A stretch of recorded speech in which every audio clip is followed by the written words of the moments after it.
এবারের ভোটে আপনাকে মানুষ কেন বেছে নেবে? আমি রাজনীতি করতে আসিনি, আমি মানুষের সেবা করতে এসেছি। দীর্ঘদিন ধরে মানুষের অভাব অভিযোগে, বন্যায় খরায়, শিক্ষা এবং স্বাস্থ্যক্ষেত্রে আমি মানুষের পাশে দাঁড়িয়েছি। মানুষ চায় একজন সৎ এবং নির্ভীক মানুষ। আমি জনগণের সেই আশাকে পূরণ করতে পারবো। দেখুন, মানুষ কেন বেচবে সেটা মানুষ ঠিক করবে। মূলত মানুষের কাছে যেটা আমাদের উপস্থাপন থাকে যে আমাদের পশ্চিমবঙ্গ সরকারের মানবিক মুখ্যমন্ত্রী মমতা বন্দ্যোপাধ্যায় মানুষের জন্য কাজ করেছে। আমরা যে কোনো গ্রামে গঞ্জে যেখানেই যাচ্ছি মানুষ এক কথায় স্বীকার করছে, না দিদি আমাদের জন্য অনেক কাজ করেছে। দিল্লির সরকার চলছে, সেখান থেকেও কাজ হতে পারত, তো দিল্লির সরকারের সেরকম কাজ গ্রামের মানুষ কোনোদিন দেখতে পায়নি, বা শহরের মানুষও আমরা দেখতে পাইনি যে দিল্লি যে এত বড় সরকার চলছে, আমাদের রাজ্য থেকে প্রচুর ট্যাক্স নিয়ে যাচ্ছে, সেই ট্যাক্সের টাকা থেকে আমাদের ফিরিয়ে দেওয়া বা তারাই নিজেরা ভালো ভালো কিছু কাজ করা, সেই ধরনের কোনো কাজ নেই। তো সেটা একটা বড় ফ্যাক্টর রয়েছে। আর বড় ফ্যাক্টর আমি মনে করি যে আমি দীর্ঘদিন থেকে মানুষের সুখে দুঃখে পাশে থাকি। গ্রামে গঞ্জে যেখানেই যে কোনো প্রাকৃতিক দুর্যোগ হোক বা কোনো মানুষ বিপদে পড়ুক, আমাদের দল এবং আমার পুরো টিম সবচেয়ে প্রথমে আমরা সেখানে পৌঁছে যাই। সেই জায়গা থেকে প্রতিটা মানুষ, সে আমার দলের হোক, তৃণমূলের হোক বা বিজেপির হোক বা যে কোনো রাজনৈতিক দলের হোক, কম বেশি সবাই আমরা তাদের হেল্প হ্যান্ডে কাজ করেছি, সাথে পাশে থাকি, দলবদ্ধ নির্বিশেষে একসাথে থাকি এবং বরাবরই সততার সাথে নিষ্ঠার সাথে যেটা করার চেষ্টা করি সেখানে কোনো ভেজাল থাকে না।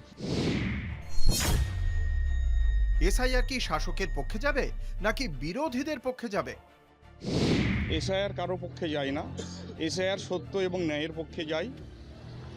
এসআইআর গণতন্ত্রের পক্ষে যায়। মানুষ গণতন্ত্রের উপর বিশ্বাস রাখে, মানুষের রায় শেষ কথা বলবে। মানুষকে এসআইআর নিয়ে যে ভোগান্তিটা হতে হয়েছে, মানুষ এটা ভাবছে আজকে যে এত চরম ভোগান্তি কেন হতে হলো তাদের। প্রথমত, দীর্ঘদিন থেকে এই মানুষগুলো আমাদের এই দেশের নাগরিক, তারা ভোট দেয়, তারা সাংসদ নির্বাচন করে দিল্লি পাঠিয়েছে। সেই সাংসদগুলো আজকে বলছে দিল্লির ক্যাবিনেটে বসে যে এসআইআর হোক নির্বাচন কমিশনের মধ্য দিয়ে, এবং তাদেরকে আবার পরীক্ষা নেওয়া হোক যে তারা ভারতের নাগরিক কিনা।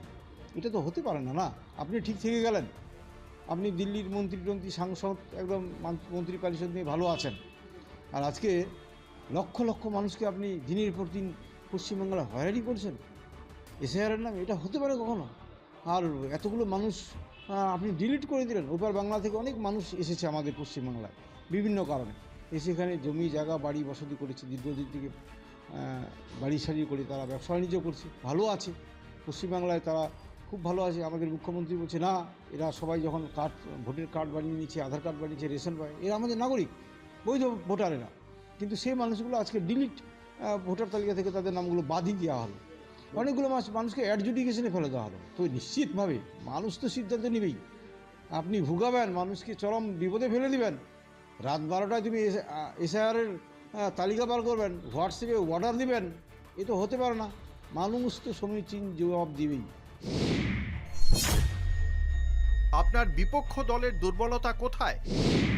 আমি নেতিবাচক রাজনীতি করতে আসিনি, তবে হ্যাঁ, দীর্ঘদিন ধরে মানুষের সঙ্গে যোগাযোগের অভাব এবং বহু প্রকার দুর্নীতি শাসকের দুর্বলতার কারণ।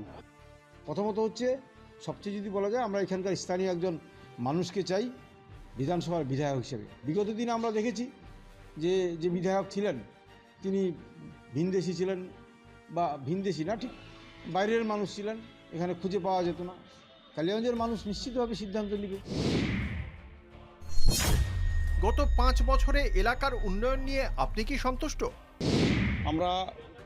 আমি কেন, সমগ্র পশ্চিমবঙ্গবাসী সন্তুষ্ট নয়। হলফ দিয়ে বলতে পারি যে কালিয়াগঞ্জ ব্লকের 8টা পঞ্চায়েত রয়েছে, সবচেয়ে বড় সমস্যা ছিল রাস্তাঘাট।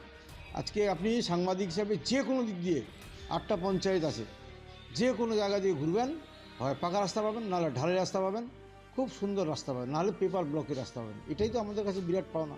বড় বড় ব্রিজ করেছি, আর দু একটা বড় বড় কাজ বাকি রয়েছে, সেগুলো করতে পারলে শান্তি পাবো। বিধায়ক নির্বাচিত হলে এই এলাকার মানুষকে আপনি কি প্রতিশ্রুতি দেবেন? মানুষের যা বেসিক নিডস, শিক্ষা, স্বাস্থ্য, যোগাযোগ ব্যবস্থা এবং আমাদের ধর্ম এবং সংস্কৃতিকে রক্ষা করার ব্যবস্থা আমরা করব। বিধায়ক নির্বাচিত হলে আমাদের সবচেয়ে বড় যেটা জিনিস থাকে, যে এলাকার শান্তি বজায় রাখা, বড় কাজ। বিধায়ক একদম ছাতার মতো গোটা এরিয়ার যাতে শান্তি শৃঙ্খলা বজায় থাকে, এটা প্রথম দেখা। সাথে মানুষ যেন সুস্বাস্থ্যের চিকিৎসা পায়। তো সেক্ষেত্রে আমাদের যে হসপিটালটা হচ্ছে অর্ধনির্মিত আছে, এই হসপিটাল মোটামুটি একটা ভালো পরিকাঠামো তৈরি হয়েছে। এখানে ডাক্তার নার্স এনে এটাকে সুন্দরভাবে সাজানো, ব্লাড ব্যাঙ্কটা নিয়ে আসা, আইসিইউ করা, তারপর হচ্ছে বার্ন ইউনিট করা, এগুলো আমাদের দরকার। আমাদের চান্দুলে একটা 34 একরের জায়গা রয়েছে, সরকারি জায়গা। তো এই জায়গাটা পড়ে আছে দীর্ঘদিন থেকে। আমরা চাচ্ছি এখানে বড় একটা শিল্প হোক। আমার নো ডাউটলি সেদিকে ফোকাস থাকবে যে আমাদের এখানে একটা বড় শিল্প হোক, অনেক মানুষের কর্মসংস্থান হোক। আমাদের বীরগৈ বড়ুয়া দুটো পঞ্চায়েত, কোনো বিধায়ক আজ পর্যন্ত তাদের দিকে নজর দেয়নি। আজকে বেহাল রাস্তাঘাট পড়ে রয়েছে, ভাবতে পারবেন না। তো সেই বীরগৈ বড়ুয়া প্রথম প্রায়োরিটি থাকবে যে সুন্দর করে তাদেরকে রাস্তাঘাট বানিয়ে দিয়ে তাদের যোগাযোগ ব্যবস্থাটা ভালো করা। আর একটা সমস্যা আছে ইলেকট্রিসিটির সমস্যা, সেটাও সমস্যা আমরা ফোকাস দিই আগামী।